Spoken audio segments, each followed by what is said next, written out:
राधे राधे दोस्तों, श्री राधे कृपा ज्योतिष में आपका स्वागत है दोस्तों। आशा करता हूँ आप सब लोग एकदम अच्छे और एकदम स्वस्थ होंगे। दोस्तों, ज्योतिष की इस श्रृंखला में आप सभी का स्वागत है। आज जिस विषय पर चर्चा करने के लिए हम यहाँ उपस्थित हुए हैं वो है त्रिषडाया भाव। त्रिषडाया भाव का व्यवसाय में महत्व, ये इस विषय पे हम लोग आज चर्चा करने वाले हैं। क्योंकि ज्योतिष में देखिए, अगर आप ज्योतिष सीख रहे हैं, ज्योतिष इस समय सीखना काफ़ी लाभप्रद है और ज्योतिष आपको आध्यात्म से जोड़ता है। तो जब भी आप ज्योतिष का अध्ययन करते हैं, जब भी आप ज्योतिष सीखते हैं, तो कहीं ना कहीं आपका कनेक्शन आध्यात्मिक होता चला जाता है, आपका मन और माइंड स्थिर होता चला जाता है। और जब आपकी जो सॉल है बिल्कुल प्योर होती हुई चली जाएगी, आपका इंटेंट एकदम प्योर हो जाएगा जब आप ज्योतिष के क्षेत्र में कार्य करेंगे, जब आप ज्योतिष सीखने का प्रयत्न करेंगे। क्योंकि हम लोग जो है, हम भी डेली सीख रहे हैं। ज्योतिष ऐसा सब्जेक्ट है जो मैं देखता हूँ डेली कुछ ना कुछ हमको नया सूत्र, नया कुछ सीखने को अवश्य मिलता है। तो दोस्तों, आज जिस विषय पर चर्चा करेंगे हम लोग वो है त्रिषडाया भाव। त्रिषडाया भाव का रहस्य, वैदिक ज्योतिष में क्या है त्रिषडाया भाव और इसका व्यवसाय में क्या महत्व है। देखिए दोस्तों, पराशर ऋषि ने त्रिषडाया भाव के मालिक को पहले त्रिषडाया भाव के मालिक कौन कौन से हैं? थर्ड लॉर्ड, सिक्स्थ लॉर्ड और 11th लॉर्ड, ये त्रिषडाया भाव के मालिक हैं। इनको पराशर ऋषि जी ने, और होरा पराशर जो है अपना पराशर होरा शास्त्र में, इसको अच्छा नहीं माना गया है त्रिषडाया लॉर्ड के मालिक को। काल पुरुष की कुंडली में तीसरे घर का मालिक बुध है, छठे घर का मालिक बुध है और 11वें घर का मालिक शनिदेव है। तो आपका कोई भी लगन हो, मेष लगन से लेकर मीन लगन तक, आपको इसके ऑनर का भी ध्यान रखना होगा, बुध का ध्यान रखना है। खासकर व्यवसाय की बात कर रहा हूं मैं। जब आप व्यवसाय की बात करेंगे तो आपको बुध को देखना पड़ेगा, बुध की स्थिति को देखना पड़ेगा और शनि महाराज की स्थिति को देखना पड़ेगा। जब भी आप कोई काम की बात करेंगे, जब भी आप कोई व्यवसाय की बात करेंगे, जब भी आप कोई व्यापार की बात करेंगे, तो आपको बुध को और शनिदेव को इसलिए देखना ही पड़ता है क्योंकि ये त्रिषडाया भाव के मालिक हैं, जिनकी उपस्थिति, जिसकी प्रेजेंट व्यवसाय में बहुत महत्वपूर्ण रखती है।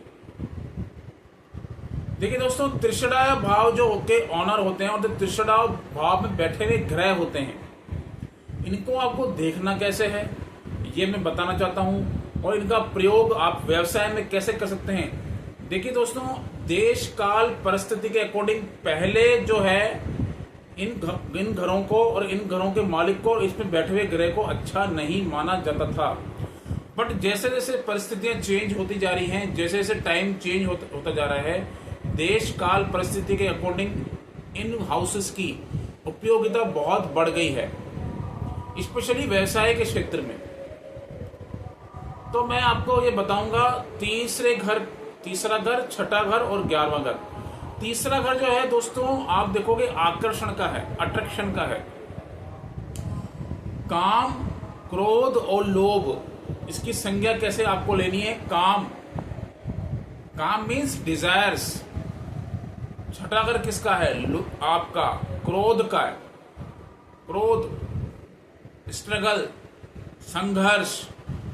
और 11वां घर आपका लाभ प्राप्ति का भी कह सकते हो। और इसको हम लोग जो है काम, क्रोध, लोभ मतलब किसी चीज को पाने की ललक, किसी चीज को पाने की जो हमारे अंदर चाहत है, डिजायर्स है, उसको दिखाता है 11वां घर। तो इन तीनों का व्यवसाय में बहुत अच्छा उपयोगिता है और कैसे आप इसको प्रयोग करें इस पर भी चर्चा करेंगे। पहले मैं बता दूं तो तीसरे घर में है पराशर होरा शास्त्र में, आप देखोगे ऋषि पराशर जी ने क्या कहा है, तीसरे घर में नीच के ग्रह काफी अच्छा काम करते हैं। नीच के ग्रह क्यों कहा गया है? सब तीसरे घर में, छठे घर में और 11वें घर में नीच के ग्रह काफी अच्छा काम करते हैं। चाहे वो शनिदेव हो, चाहे वो मंगल देव हो, चाहे वो आपका जो है जैसे मंगल देव हो गए, राहु देव हो, और इसमें पापी और क्रूर ग्रह काफी अच्छे माने गए हैं। तीसरे घर में नीच के ग्रह अच्छे माने गए हैं और इसमें पापी और क्रूर ग्रहों की उपस्थिति काफी अच्छी मानी गई है। चाहे वो मंगल देव हो, राहु देव हो, केतु देव हो, शनि महाराज हो, ये चार ग्रह अगर आपका छत्तीसगढ़ लॉर्ड में बैठे हुए हैं, यकीन मानना आपके व्यवसाय में आपको बहुत उन्नति मिलेगी, पैसे का लाभ मिलेगा, धन लाभ मिलेगा, और कैसे आप इसको यूज कर सकते हो अपने प्रोफेशनल लाइफ में, वो आपको समझना पड़ेगा। पहले मैं बात करता हूं तीसरे घर की। तीसरा घर क्या है? तीसरा घर हमारा पराक्रम है, हमारा साहस है, ठीक है। और तीसरा घर जो अगर मान लीजिए इसमें कोई आपका सौम्य ग्रह बैठ जाए, शुक्र बैठ जाए, बृहस्पति बैठ जाए, तो क्या होगा, वो आप तब्दीली आपकी जो उसका नेचर है तीसरे घर का, वो तीसरे घर का नेचर ही बदल जाएगा। क्योंकि सौम्य ग्रह को संघर्ष करना नहीं आता, सौम्य ग्रह को लड़ना नहीं आता, सौम्य ग्रह के अंदर करेज नहीं है, लेकिन क्रूर ग्रहों के अंदर करेज है, लड़ने की क्षमता है, संघर्ष झेलने की क्षमता है, ताकत है, बाहुबल है। मंगलदेव अगर बैठ गए तो आपके अंदर क्या होगा, आप अपने व्यवसाय को काफी हद तक उसको मंगल के और तीसरे घर से कनेक्ट करके देख सकते हो। कैसे? जैसे एग्जाम्पल के तौर पे मंगल देव के साथ आपका 10th लॉर्ड बैठ गया। 10th लॉर्ड एग्जाम्पल के तौर पे मैं मान लूं जैसे आपका सिंह लगन की पत्रिका है। अब सिंह लगन में जो मंगल देव हैं ये चतुरेश हैं और नवमेश हैं, और 10th लॉर्ड कौन हो गया? शुक्र। अब क्या होगा, इसमें आप जो काम कर सकते हो, पत्रकारिता का काम, क्योंकि जोश का काम है पत्रकारिता में, जोश, जर्नलिस्ट, राइटर, एक अच्छे लेवल का राइटर, सोशल मीडिया इन्फ्लुएंसर, आप प्रॉपर्टी एजेंट बन के भी काम कर सकते हो, क्योंकि इसमें भी काफी मेहनत और करेज चाहिए, ठीक है। और आपको जो व्यवसाय का चुनाव करना है वो 3rd लॉर्ड को लेकर, और जो आपके प्लैनेट बैठे हुए हैं, जैसे शुक्र के साथ मंगल बैठा हुआ है, तो मंगल आपको क्या करेगा, जो भी आप व्यवसाय करोगे, जो भी आप काम करोगे, उसमें आपको कहीं ना कहीं हिम्मत, ताकत, करेज और आपको जो स्ट्रगल है वो सिखाएगा। क्योंकि 3rd हाउस जो है वो कहीं ना कहीं आप ये देखोगे हमारे हैंड्स का है, हमारे हाथों का है। तो कई दफा कुछ ऐसे कार्य करने पड़ते हैं जिसमें आपको हाथों का प्रयोग करना पड़ेगा। उसमें कैसे? इसमें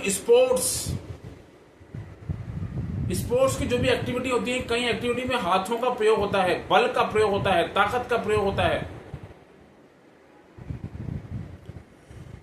ऐसे ही मान लीजिए किसी के राहु देव 6ठे घर में हैं।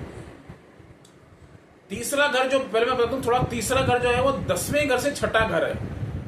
तो जब भी तीसरे घर का संबंध 10वें घर से होगा तो ऐसे बंदे को जो है, जो भी काम करेगा उसमें कहीं ना कहीं विनम्रता, सेवा उसको लाना ही पड़ेगा। ये आकर्षण का भाव भी है और ये काम त्रिकोण है, ठीक है। तो इसमें क्या होगा, आपको अपनी भावनाओं पे, अपनी कहने का मतलब है अपनी इच्छाओं पे थोड़ा कंट्रोल करके जो अगर आप काम करेंगे तो आपको व्यवसाय में काफी अच्छा लाभ मिलेगा। 6ठे घर का संबंध आप देखोगे कि 10वें घर से 6ठा घर जो है वो नवा घर है, मतलब 6ठा घर जो है हमारे प्रारब्ध का भी है, ये 10वें घर का भाग्य है। अगर इसमें राहु देव, शनि देव, मंगल जैसे प्लैनेट बैठ जाएंगे तो क्या होगा, 6ठा घर पहले समझते हैं, 6ठा घर आपके सर्विस का है, सेवा का है। 6ठा घर लॉयर, डॉक्टर, ज्योतिषी, कंसल्टेशन, कंपटीशन किसी भी तरह का हो सकता है। और एक कंपटीशन को लड़ने के लिए सौम्य ग्रह नहीं, क्रूर और पापी ग्रह की आवश्यकता होती है। किसी भी कंपटीशन को क्रैक करने के लिए, किसी भी कंपटीशन में विन होने के लिए विजेता वही बनता है जिसमें साहस हो, पराक्रम हो, धैर्य हो और सहनशील हो, और इसमें दूसरे को हराने की क्षमता हो, वही विजेता बनता है। और ये सौम्य ग्रहों के पास नहीं, क्रूर ग्रहों के पास वो ताकत, क्योंकि इसमें शत्रु भी हैं सामने। अगर जो भी कंपटीशन होगा आपका, वो कंपटीशन स्पोर्ट्स में हो चाहे वो एग्जाम में हो, जो भी होगा वो उसमें आप सामने वाले को शत्रु समझ के लड़ते हो। तो उसमें जो लड़ने की ताकत है, जो लड़ने की प्रतिभा है, वो क्रूर और पापी ग्रहों में है। और जो भी आप, जैसे मान लीजिए आप जॉब कर रहे हो, सर्विस कर रहे हो, तो उसमें भी आपको जो लड़ना ही पड़ता है, प्रतिदिन आपको लड़ना पड़ता है, प्रतिदिन आपको कुछ ना कुछ झेलना ही पड़ता है। क्योंकि सेवा में भी जो आप जॉब करते हो, चाहे आप बॉसेस से हो, चाहे आपका एनवायरनमेंट हो, वर्किंग एनवायरनमेंट हो, कहीं ना कहीं आपको उसमें धैर्यवान और सहनशील बनना ही पड़ता है। यही छठा घर आपका सिखाता है। छठा घर हमारे प्रारब्ध का है, जो हमें भोगना पड़ेगा, जो इस जन्म में हमें झेलना पड़ेगा, वो छठा घर है। ठीक है दोस्तों, अब बात करते हैं 11वें घर की। देखिए 11वां घर जो है, कैसे आप उसको व्यवसाय में अपना प्रयोग। देखिए सबसे पहले ये समझिए, आप जो भी कर्म करते हैं, जो भी काम आप करते हैं, उसमें कितना आप, उसके अंदर जो कितना आपकी इन्वॉल्वमेंट है, उसके कितना अंदर आपकी प्योर इंटेंट से आप काम करते हो, ये बहुत महत्वपूर्ण होता है कि कितनी आपकी इन्वॉल्वमेंट है और कितने प्योरिटी से आप वर्क कर रहे हो। इसकी उपयोगिता बहुत ज्यादा है। 11वां घर जो है वो शनि के पास है, कालपुरुष की कुंडली में शनि देव के पास है। और 11वां घर आपकी डिजायर्स का है, आपकी इच्छाओं का है, आपकी कामनाओं का है, आपकी विश फुलफिलमेंट का है, आपके लाभ का है। लेकिन 11वां घर में अगर ज्यादा अति हो जाए तो ये लोभ भी देता है। लोभ मतलब किसी चीज को प्राप्त करना है, साम दाम दंड भेद।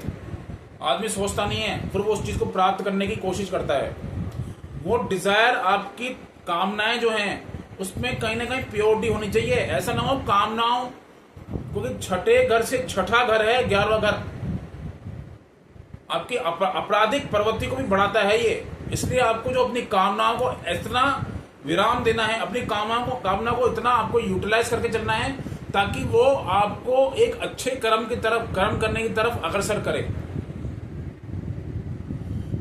10th लॉर्ड अगर आपका मान लीजिए 11वें घर का संबंध बना रहा है, तो आप जो भी कर्म करेंगे उसमें आपको लाभ मिलेगा ही मिलेगा,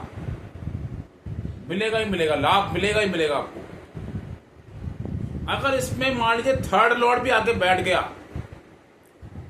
तो जो भी आप कर्म करोगे, जो भी आप काम करना चाहोगे, या जो भी आपको लाभ की प्राप्ति होगी, हो सकता है अब वो उस लाभ में आपके भाइयों का भी कहीं ना कहीं योगदान हो, चाहे वो बड़ा भाई हो चाहे वो छोटा भाई हो। छोटे भाई का भी योगदान हो सकता है, आपसे बड़ों का, आपके एंसेस्टर का भी योगदान हो सकता है, सहोदर भाई बहन का भी योगदान हो सकता है। जो भी आप कर्म करोगे उसमें आप इन लोगों का भी योगदान हो सकता है। तो आपको जो कर्म करना है, आप ये मत सोचिए मैं कर लूंगा, मैं सेल्फ कर लूंगा, या सेल्फ की भावना रखकर कोई काम मत करिए। मैं कर लूंगा, मुझे आता है, ये मैं वाली टेंडेंसी से कर्म मत करिए। सबको साथ लेकर चलेंगे तो आपका लाभ जो है वो 3 गुना बढ़ जाएगा। यही 11वें घर का काम है। 11वां घर लाभ का है, साथ लेकर चलने का है, सोशल नेटवर्क बढ़ाने का है। तीसरा घर कम्युनिकेशन का है। 11वां घर आपका सोशल नेटवर्क। जितना आप सोशल नेटवर्क बढ़ाओगे, जितना आप लोगों को साथ लेकर चलोगे, उतना आपका कर्म मजबूत होगा, उतना आप प्रोफेशनली ग्रोथ करोगे, उतना आपको लाभ की प्राप्ति होगी। देखिए यही असल ज्योतिष है। ज्योतिष ये नहीं है कि 11वां घर का आपको लाभ देगा, दूसरे घर का संबंध 11वें घर से बढ़ेगा तो आपको धन लाभ होना ही है, ऐसे नहीं। आपको ज्योतिष के मर्म को, आपके ज्योतिष के डीप को समझ के कार्य करना है कि कुंडली आपको क्या दिखाना चाह रही है और किस कर्म को करने से आपको जीवन में सफलता मिलने वाली है। ये पत्रिका आपको हर चीज बताएगी। पत्रिका आपका ब्लूप्रिंट है, आपका एक्सरे है, आपको हर चीज बताएगा कि आपका जन्म क्यों हुआ है, आपके जन्म का उद्देश्य क्या है। ये कुंडली से आप हर चीज देख सकते हो। तो दोस्तों 3, 6, 11 को आप आज के जो सामाजिक परिवेश में इसको अच्छा ही मानिए, क्योंकि ये तीनों ही घर काम के हैं। खासकर हमारे कर्म से इनका बहुत गहरा संबंध है, हमारे कार्मिक पैटर्न से इनका बहुत गहरा संबंध है। तो दोस्तों वीडियो बहुत लंबी हो जाएगी। अभी तक मेरा आपसे एक अनुरोध है, एक विनती है, अभी तक आपने चैनल को सब्सक्राइब नहीं किया है तो चैनल को सब्सक्राइब कर दीजिए, बेल आइकन पे क्लिक कर दीजिए, शेयर, अगर ये वीडियो आपको पसंद आया तो शेयर कर देना, लाइक कर देना। दोस्तों मेरा यूट्यूब बनाने का ये उद्देश्य नहीं है कि मैं कंटेंट बना दूं और छोड़ दूं, मेरे व्यूज आ जाएं, मैं शेयर ये हो जाए, नहीं। मेरा अगर मेरे अंदर मेरे को कुछ आता है, या अगर मान लीजिए आपको लगता है कि मुझे आपको कुछ बताना है, तो मेरा खाली इतना ही उद्देश्य है कि मैं आपको वो चीज़ बताऊं, वो भी प्योरिटी के साथ, प्योर इंटेंट के साथ। ज्योतिष को आपको समझ के काम करना है। किताबें पढ़ के और रट्टा मार के ज्योतिष नहीं होता है। आपको अपन से देखिए, आपको जो ज्योतिष पत्रिका आपके सामने आती है तो आपको ये देखना है कि इस व्यक्ति का जो है कर्म जो है, कोई मेन मैं कर्म ही मानता हूँ, इस व्यक्ति का कर्म किस तरफ जाएगा और इसको किस कर्म को करने से इसको सफलता मिलेगी, यही आपको चेक करना ही है। तो दोस्तों आज के लिए इतना ही। नेक्स्ट एपिसोड में फिर मुलाकात होगी किसी अन्य एपिसोड में। अगर आपको कोई क्वेश्चंस हो, इंक्वायरी हो, तो आप डिस्क्रिप्शन में जाके मेरा नंबर है, वहां जाके आप कॉल करें, व्हाट्सएप कर सकते हैं, आपको आंसर अवश्य दिया जाएगा। तो आज के लिए इतना ही। नमस्ते, राधे राधे, जय श्री राम।